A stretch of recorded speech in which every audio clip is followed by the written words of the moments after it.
Kasabay ng mga pangyayari sa Senado ang pagulong ng naturalization process para sa ilang film athletes. Ang detalye sa agenda report ni Sheila Salaysay.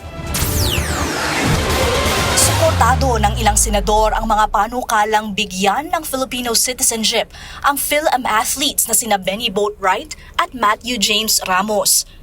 Isa rito si Senador Kiko Pangilinan na kinilala ang kanilang ambag sa international tournaments gaya ng Asian Games at Olympics. These bills seek to honor not only their achievements as athletes, but also their genuine commitment to our flag, our people, our culture, and our nation.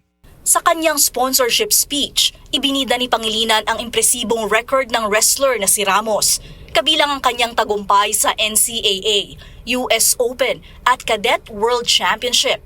Sa kabila ng mga oportunidad sa Amerika, pinili raw ni Ramos na katawanin ang Pilipinas. Si Boatwright naman na dating import ng San Miguel Beermen ay may malaking papel sa kampyonato ng koponan noong 2023 PBA Commissioner's Cup. As a staunch advocate of basketball and sports in general, this representation has been continuously supporting measures that will improve the conditions of Filipino athletes and to make them globally competitive. Dahil sama-sama tayong nangangarap na makita ang Philippine sports, basketball man o wrestling, na umangat sa buong mundo. I've always believed that sports is more than just a game. It is a platform. It is a platform for our youth to see what excellence looks like in action. Being an athlete has taught me important life values. Suportado rin ng Samahang Basketball ng Pilipinas o SBP ang naturalization ng mga atleta.